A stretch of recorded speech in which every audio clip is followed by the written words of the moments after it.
Hello everyone, कैसे हैं आप लोग। Good evening. एक बार फिर से वेलकम है आपका टीच मी क्लाउड के यूट्यूब चैनल पे। Guys, I am Manjeet Rawat, your online instructor. So basically आज का जो वीडियो है बहुत ही ज़्यादा इंटरेस्टिंग है, बिकॉज इस पर्टिकुलर वीडियो में हम आपको डिस्क्राइब करने वाले हैं कि कैसे आप अपने एज्योर पोर्टल के ऊपर एडीडीएस की सर्विस को आप इंस्टॉल करते हैं।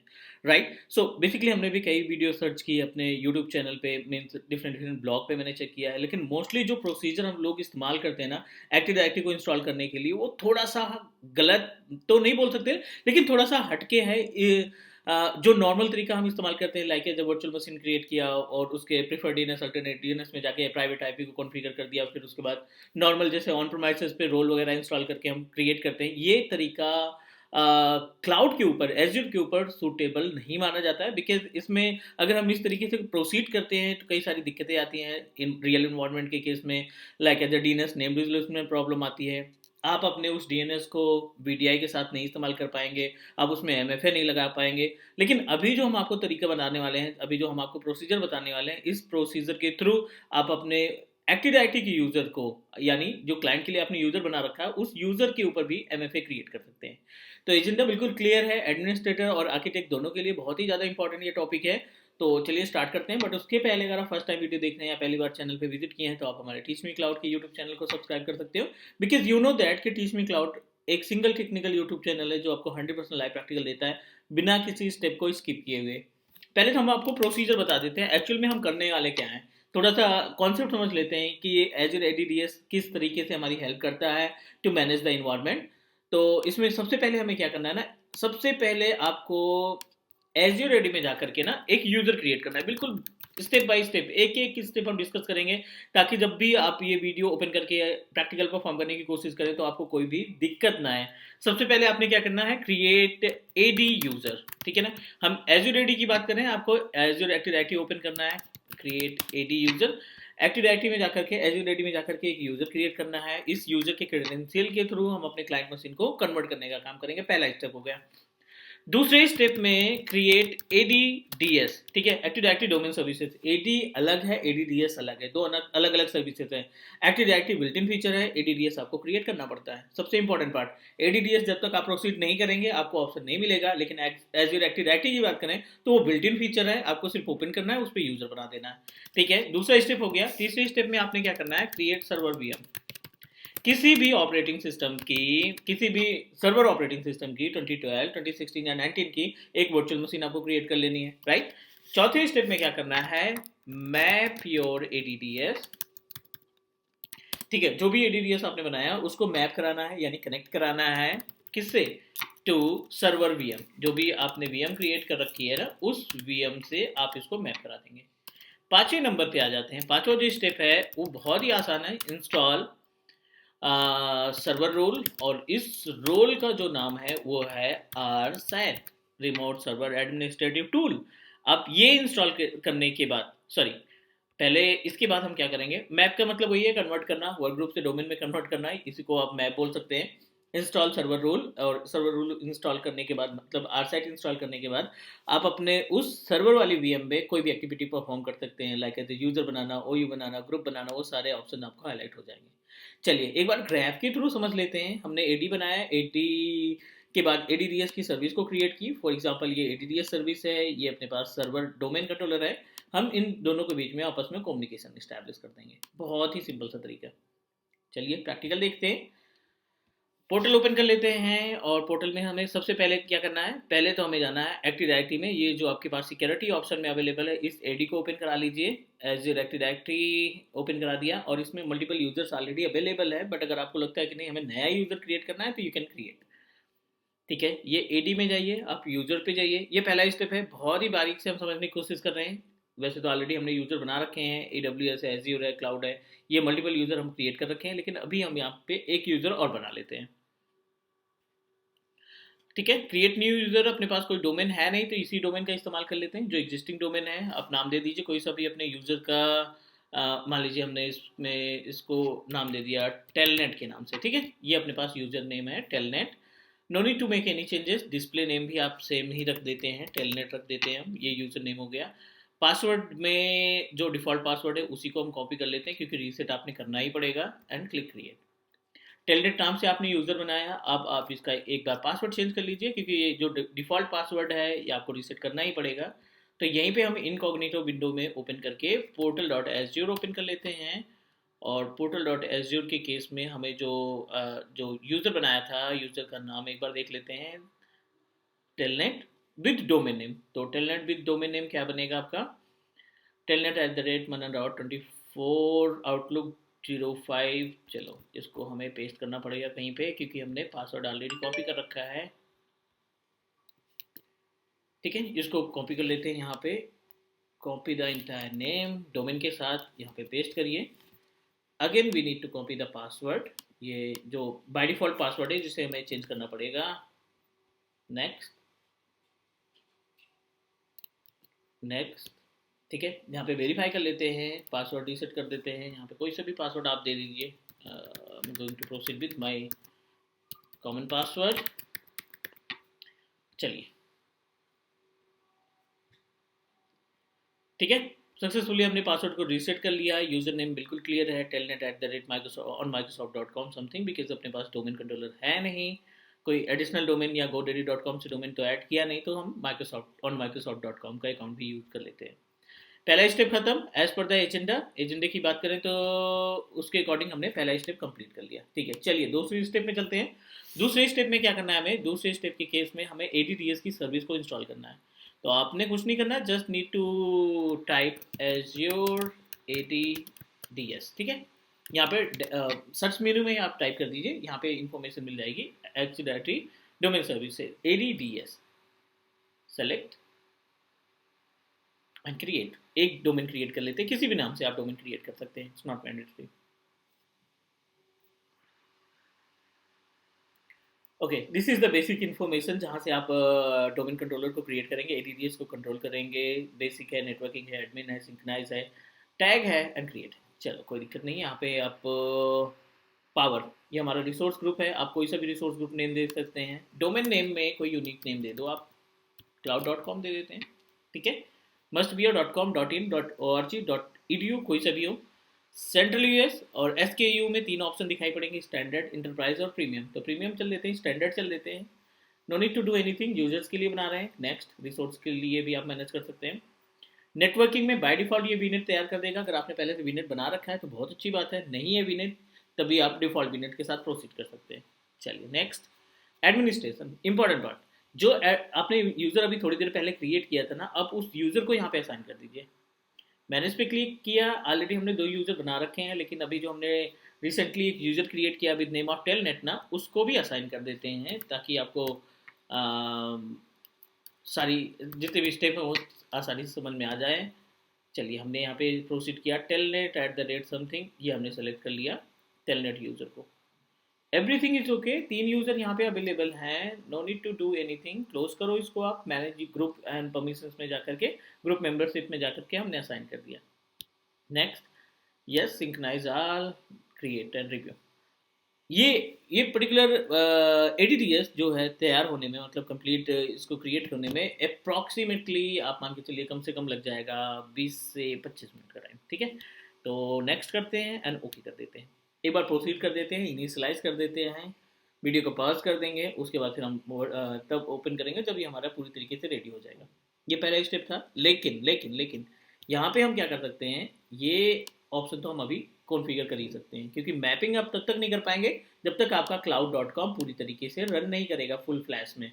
ठीक है, तो वर्चुअल मशीन क्रिएट कर लेते हैं 2012 की, 2016 की, जो मतलब हम कोई से भी VM क्रिएट कर सकते हैं, सर्वर 2012 भी लगा सकते हैं, 2016 भी लगा सकते हैं। तो अभी के लिए हम क्या करते हैं, रूट डोमेन पे एक विजिट डोर ओपन करते हैं, और यहाँ पे एक 2012 एक सर्वर 2012 की VM भी क्रिएट कर लेते हैं, सेम लोकेशन सेम वीनेट में।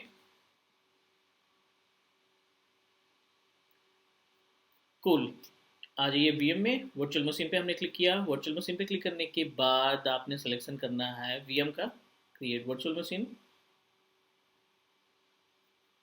और यहाँ पे must be a same location, क्योंकि आपने वीनेट जो है वहाँ पर डिफाइन कर दिया है, तो यहाँ पे भी सेम वीनेट को असाइन करना है इसके लिए। ठीक है, वेब के नाम से हमने VM बना दी। Central US location, server 2012 operating system, hardware थोड़ा सा हाई कर देते हैं, 2 GB RAM, 2 core CPU, 4 GB RAM. चलिए, user name same user name रख लेते हैं।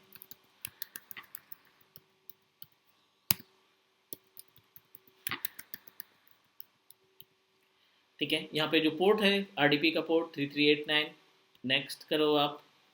Premium SSD, again next. Networking में डिफ़ॉल्ट ADDS का जो हमने तैयार किया था वो आपका डिफ़ॉल्ट आना चाहिए। NSG में बेसिक, और यहाँ पे पोर्ट नंबर 3389, अदरवाइज फिर से आपको जोड़ना पड़ेगा, तो अभी से हम इसको अलाउ कर देते हैं पोर्ट नंबर 3389 को RDP के लिए। Next, next, next and create. ठीक है, तो हमने दोनों सर्विस को प्रोसीड कर दिया। बस जितना टाइम इनको क्रिएट होने में लगेगा उससे कम टाइम लगेगा कॉन्फ़िगर करने में। मीन्स कहीं ना कहीं एज्योर की रिस्पॉन्सिबिलिटी है कि जो भी टाइम इसमें लगता है, जो भी आप जब आप खुद से इम्प्लीमेंट करेंगे तो आप देखेंगे ना थोड़ा सा टाइम लगता है, तो वो एज्योर की रिस्पॉन्सिबिलिटी वो मेंटेन करेगा।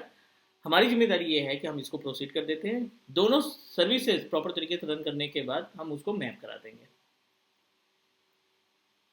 चलिए, we successfully proceeded for virtual machine creation. ये यहाँ पे इन प्रोग्रेस है, और ये आपका cloud.com जो हमने डोमेन प्रोसीड किया वो भी इन प्रोग्रेस है। तो जैसे ही दोनों सेटअप हमारे बनके रेडी होते हैं, हम इनको मैप कराएंगे और आपको दिखाएंगे कैसे आरसैट के सर्विस के जरिए आप अपने पूरे इन्वायरमेंट में वीएम को सॉरी डोमेन कंट्रोलर को यूज़ करते हैं। और फिर आगे के स्टेप में देखेंगे कि MFA वगैरह कैसे बनाया जाता है, WBD में कैसे इसका इस्तेमाल किया जाता है, वो सारी चीज़ें हम मैनेज करने का काम करेंगे। बट अभी के लिए हम वीडियो पॉज करने जा रहे हैं क्योंकि ये थोड़ा सा ज़्यादा टाइम लगेगा, तो हम नहीं चाहते कि ड्यूरेशन बहुत ज़्यादा हो। और जैसे ये मशीनें दोनों तैयार हो जाती हैं बनके, हम प्रोसीड करेंगे अगले स्टेप की तरफ से। ठीक है, फाइनली अपने पास जो डोमेन हमने एग्जीक्यूट किया था क्रिएट करने के लिए ADDS की सर्विस, और अपनी वर्चुअल मशीन जो हमने क्रिएट की थी, दोनों ही एक्टिवेट हो चुके हैं। सो चलिए पहले हम आपको डोमेन दिखा देते हैं कि कैसे ADDS सर्विस आप जब एज्योर पोर्टल पे परचेज करते हैं तो क्या क्या ऑप्शन दिखाई पड़ता है और कौन कौन से ऑप्शन की हमें रिक्वायरमेंट है। cloud.com हमारा डोमेन नेम था जो हमने बनाया था, और ये अपने पास cloud.com ये ऑलमोस्ट रेडी है। थोड़ा सा टाइम लगेगा, अभी आप देखेंगे कि ये रनिंग कंडीशन में दिखने लगेगा, जो डिप्लॉइंग दिखाई पड़ रहा है। और ये अपने पास वर्चुअल मशीन है जो सर्वर 2012 के ऑपरेटिंग सिस्टम के साथ हमने क्रिएट की थी। चलिए, सबसे पहला काम, जो आपने वीएम क्रिएट कर रखी है उस वीएम का RDP एक्सेस कर लेते हैं।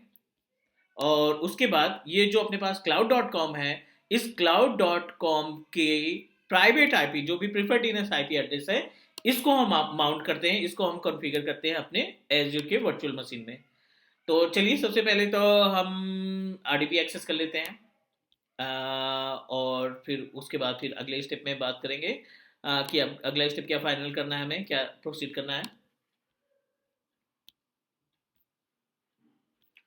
ओके, एज्योर VM2, यहाँ पे हम पब्लिक आईपी को पेस्ट कर देते हैं। यूज़र आईडी पासवर्ड हमारा लगभग पहले से हमने कॉन्फ़िगर कर रखा है, तो लेट मी चेक। कनेक्टिविटी देख लेते हैं इसमें। ठीक है, अगर ऐसी कोई सिचुएशन बन रही है you are unable to take the RDP, तो हमें क्या करना है, एक छोटा सा port number network security group में एक हमें पोर्ट ऐड कर देना है 3389 के नाम से।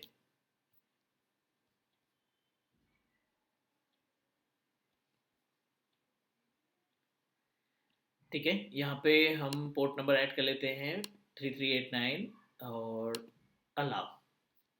थोड़ा सा वेट करते हैं, उसके बाद फिर से कनेक्टिविटी करते हैं। दो तरीके के NSG यहाँ पे दिखाई पड़ रहा है। एक NSG नेटवर्क सिक्योरिटी ग्रुप हमारा जो है वो बेसिकली पूरे VNet के लिए है, दूसरा NSG जो है वो इंडिविजुअल वर्चुअल मशीन के लिए है। Make it allow. जैसे ही ये पोर्ट नंबर 3389 सेव होता है हम इसको कनेक्ट कर पाएंगे। डन। 3389 ऐड होने के जस्ट बाद you are able to take the RDP। यहाँ पे आप पासवर्ड दीजिए, जो भी यूजर आईडी और पासवर्ड आपने इस्तेमाल किया था। ये पहला स्टेप था RDP एक्सेस करना। दूसरे स्टेप में हमें क्या करना है, RDP एक्सेस होने के जस्ट बाद आपको पोर्टल पे जाना है। cloud.com जो हमने डोमेन बनाया था, इस cloud.com पे डोमेन पे जाकर के इसकी जो IP एड्रेस है, आप प्रॉपर्टी में जाएंगे ना तो इसकी IP एड्रेस की डिटेल हमें मिल जाएगी। और यहाँ पे देखियो जो IP एड्रेस है 10.0.0.4, ये आपके पास प्रीफर्ड डीएनएस IP एड्रेस की डिटेल आ गई है।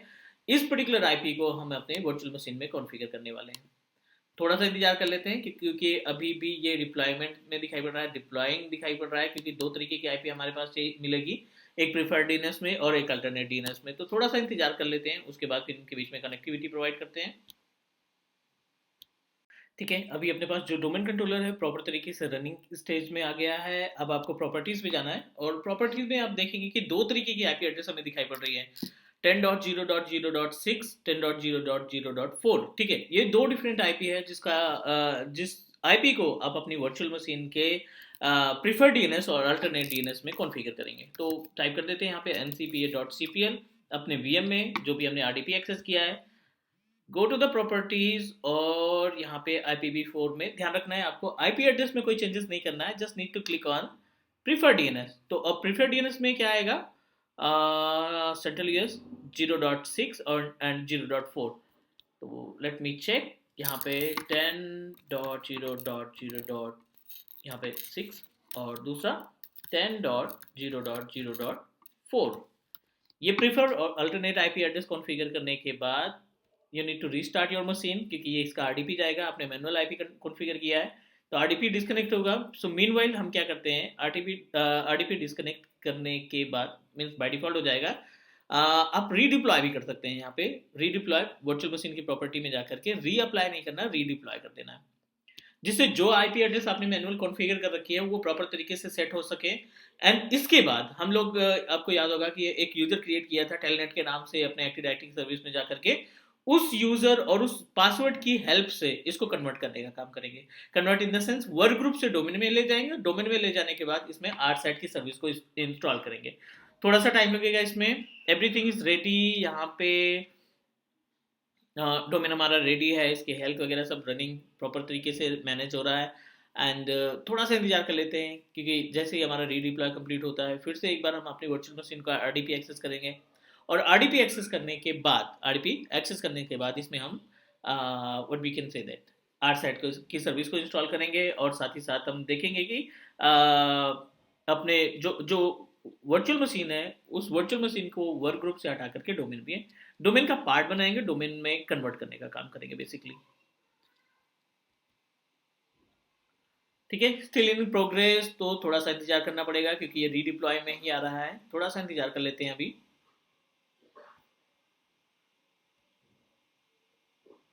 चलिए यहाँ पे इसका आरडीपी फिर से एक्सेस कर लेते हैं। Everything is okay, redeploy completed. ठीक है, सक्सीडेड। और यहाँ पे आप यूज़र आईडी और पासवर्ड जो भी आपने यूज़ किया था इंस्टॉलेशन के टाइम पे, आप वो यूज़र आईडी और पासवर्ड प्रोवाइड कर दीजिए। क्रिएशन के टाइम पे, installation creation both are equal. Virtual environment में जो क्रिएट करते हैं एक तरीके से हम वीएम ही इंस्टॉल करते हैं। चलिए, everything is okay. Domain name क्या है, cloud.com। सबसे पहला काम हम इसको कन्वर्ट करने वाले हैं वर्क ग्रुप से डोमेन के इन्वायरमेंट में, और जो आपने यूज़र बनाया था टेलनेट के नाम से उसका क्रेडेंशियल हमें इस्तेमाल करना है। तो एक अदर पेज में हम अपने यूजर की प्रॉपर्टीज ओपन कर लेते हैं।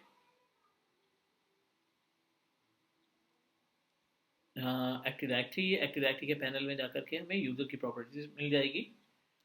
आप आ जाइए यहाँ पे सिक्योरिटी पे, और सिक्योरिटी पे जाकर के हमें क्या कॉन्फ़िगर करना है, एज्योर एक्टिव डायरेक्टरी। ठीक है, एज्योर आईडी में हमें अपना यूजर सेलेक्ट करना है, जो यूजर हमने बनाया था टेलनेट के नाम से। सेलेक्ट योर इंटायर यूजर, और यहाँ पे यूजर टेलनेट को क्लिक करिए।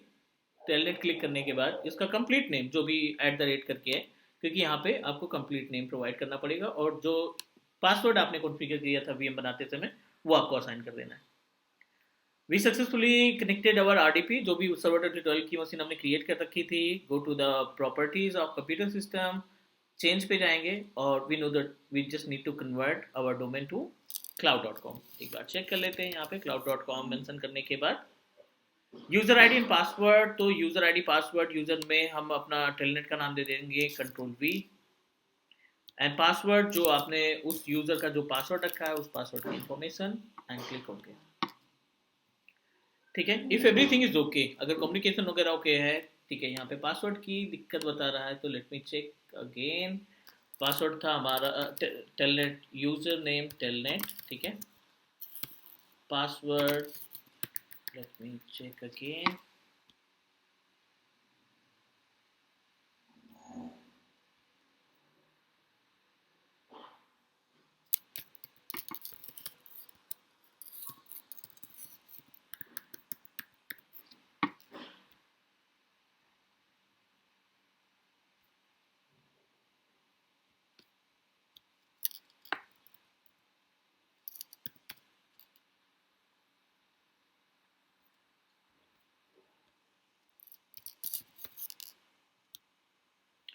ठीक है, यहाँ पे सब कुछ तो ठीक है। Let me check one more time.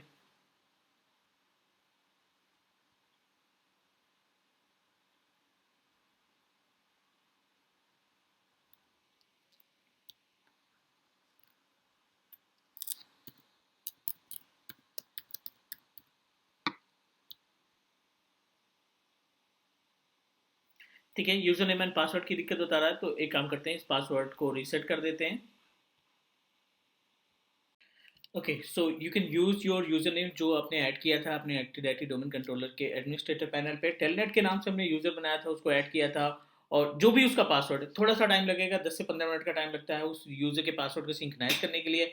अगर आपको एरर आता है रिलेटेड टू इनकरेक्ट पासवर्ड का, तो आप जो पासवर्ड चेंज करेंगे उस चेंज करने के बाद कम से कम 5 से 7 मिनट तक का इंतजार करेंगे, क्योंकि ये जो चेंजेस होता है सिंक्रोनाइज होने में थोड़ा सा टाइम लगेगा। यहाँ पे देखिए cloud.com हमने जो डोमेन क्रिएट किया था और ये अपने पास वेलकम बोल दिया।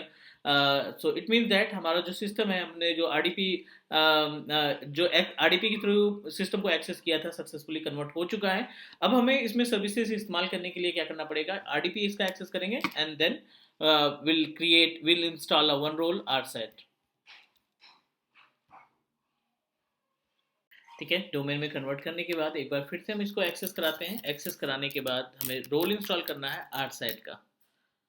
तो same user ID and password जो इसके पहले आपने यूज़ किया था, same user ID and password से आप इसको लॉगिन करा लीजिए and then will install R SAT service. Fine, successfully हमने इसको कन्वर्ट कर लिया है। एक बार वेरीफाई कर लेते हैं कि अपना जो सिस्टम है वर्क ग्रुप से हट करके डोमेन कंट्रोलर में जाना चाहिए। डोमेन यानी cloud.com, जो cloud.com हमने क्रिएट किया था as active directory domain services के थ्रू। तो लोकल सर्वर पे क्लिक करिए, लोकल सर्वर पे ये पूरी इन्फॉर्मेशन दे देगा। देखिए यहाँ पे कंप्यूटर नेम वेब और जो डोमेन कंट्रोलर नेम है वो है आपका cloud.com, जो एडी का नाम है वो cloud.com। सिंपल सा सेम ही पैनल से हमें एक रोल को इंस्टॉल करना है। It's a kind of role or feature. एक बार वेरीफाई कर लेते हैं, मैनेज में जाकर के ऐड रोल्स पे जाकर के नेक्स्ट करते हैं। Basically it's a type of feature. हम लोग रोल की बात कर रहे थे, ये बेसिकली फीचर है। R SAT remote server administrative centre, administrative tool basically. So need to search your role, यहाँ पे हम जाते हैं R SAT remote, this one, remote server administrative tool.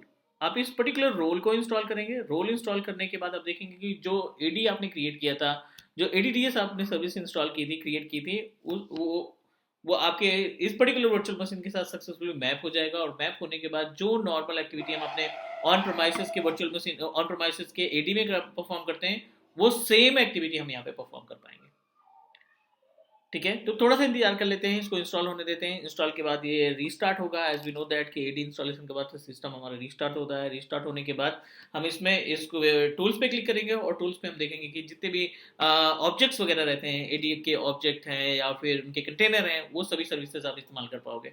तो बेसिकली एडीडीएस से जब आप डोमेन को कंट्रोल करते हो, डोमेन को कनेक्ट करते हो, तो कहीं ना कहीं इन फ्यूचर अगर आप बीडीआई का प्लान कर रहे हो कि इस पूरे इन्वायरमेंट के ऊपर, एजर पोर्टल के ऊपर आप बीडीआई मैनेज करना चाहते हैं, तो इट्स रियली हेल्पफुल, क्योंकि बिना डोमेन के आप वीडीआई कॉन्फ़िगर नहीं कर पाएंगे। तो एक काम करते हैं, अभी हमने ये प्रोसीजर स्टार्ट किया है, तो नेक्स्ट टॉपिक में हम डिस्कस करेंगे, नेक्स्ट वीडियो में हम आपको डिस्क्राइब करेंगे कि किस तरीके से वीडीआई आप मैनेज करते हैं अपने Azure active directory domain services के थ्रू। तो पहले ये कंप्लीट कर लेते हैं, उसके बाद फिर नेक्स्ट टॉपिक पे बात करेंगे।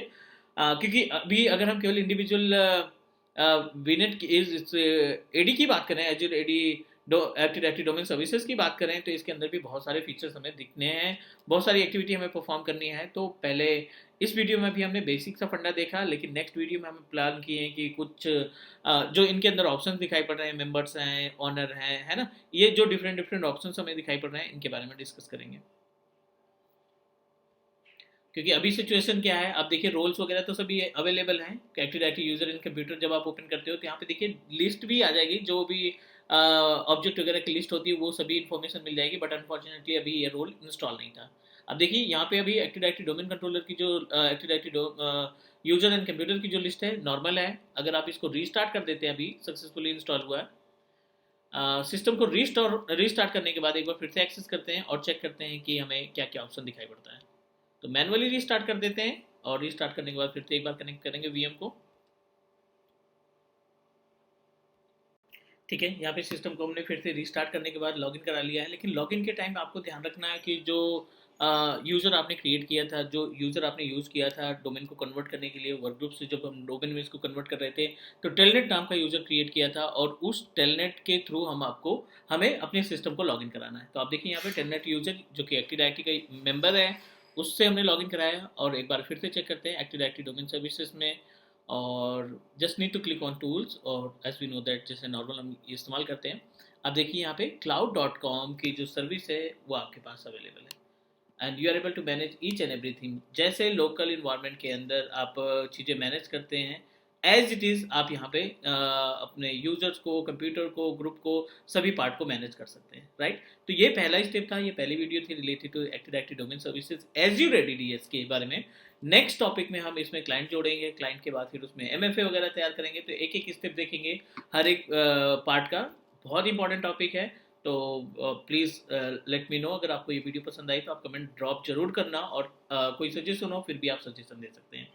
चलिए, take care, bye bye. Next मिलते हैं बहुत जल्द अगली वीडियो के साथ, तब तक के लिए टेक केयर, बाय बाय।